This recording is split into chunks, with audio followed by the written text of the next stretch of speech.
Bienvenidos y bienvenidas a Aprendizaje de Datos y Azar. Hoy vamos a aprender a relacionar una variable cualitativa con una cuantitativa para así dar respuestas a preguntas del tipo: ¿se relaciona escuchar música clásica en el trastorno obsesivo-compulsivo?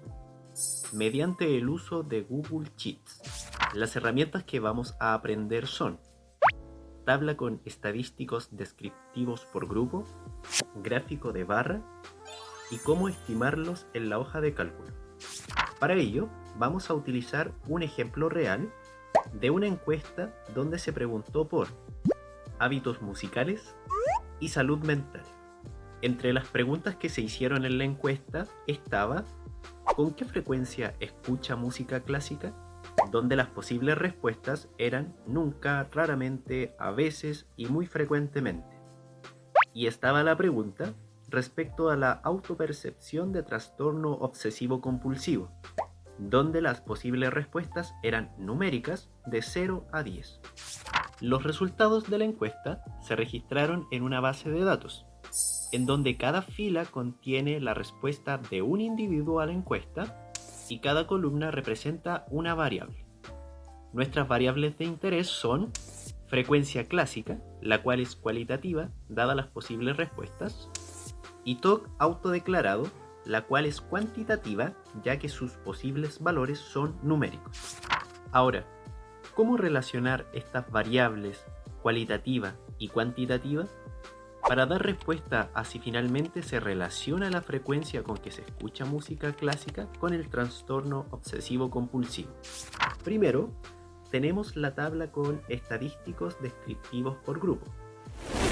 Para crear una tabla en Google Sheets, se deben seleccionar ambas variables, hacer clic en Insertar y luego en la opción Tabla dinámica.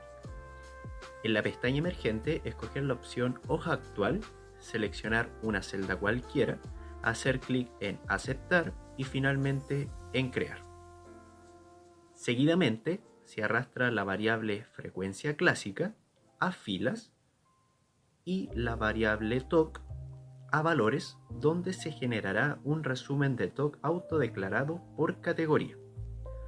Luego se escoge en suma por la opción promedio. Posteriormente, se vuelve a arrastrar la variable TOC a valores y en suma por se escoge la opción mediana. De esta manera, generamos la tabla de estadísticos descriptivos. En la tabla se observa el promedio y medianas de TOC autodeclarado para cada frecuencia de música clásica, donde, por ejemplo, la categoría raramente posee un promedio de 2,7 TOC autodeclarado. También se observa que en todas las categorías de frecuencia al escuchar música clásica, la mediana es 2. Luego, ¿cómo podemos visualizar esta información? Mediante el gráfico de barras. Vamos a Google Sheets. Para crear un gráfico de barra, vamos a seleccionar la columna de la tabla que nos interese, en este caso, frecuencia y promedio sin el total. Luego, hacer clic en Insertar para escoger la opción Gráfico. Seguidamente, hacer clic en la opción Tipo de gráfico, opción Gráfico de columnas. De esta manera, creamos el gráfico de barra. Para realizar un gráfico de barras pareadas, vamos a seleccionar las columnas de la tabla que nos interesen. En este caso, toda la tabla, sin los totales. Luego haremos clic en Insertar para escoger la opción Gráfico. Seguidamente, hacer clic en la opción Tipo de gráfico, opción Gráfico de columnas.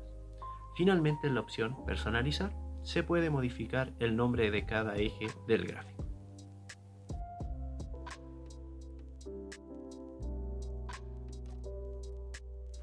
A partir de la visualización del gráfico, a priori se podría decir que no hay una dependencia entre variables, porque la frecuencia con que una persona escucha música clásica no se relaciona evidentemente con el promedio de TOC. En el siguiente gráfico, el comportamiento de las frecuencias es similar, ya que la mediana es 2 para cada una de ellas, o sea, en cada categoría de escucha de música clásica, el valor de TOC que está exactamente en medio es 2, lo cual indica que la autopercepción del TOC no está evidentemente relacionada con el escuchar o no música clásica. Entonces, en síntesis, ¿se relaciona escuchar música clásica en el trastorno obsesivo-compulsivo? Para responder, tenemos la tabla con estadísticos descriptivos por grupo, el gráfico de barra y el gráfico de barras variadas. Finalmente, al analizar los estadísticos y sus respectivos gráficos, se concluye que no hay dependencia entre variables, ya que el escuchar música clásica no se relaciona en la autopercepción del TOC. Esto debido a que los promedios y medianas son similares en cada categoría. Muchas gracias y suscríbete para más contenido. Nos vemos.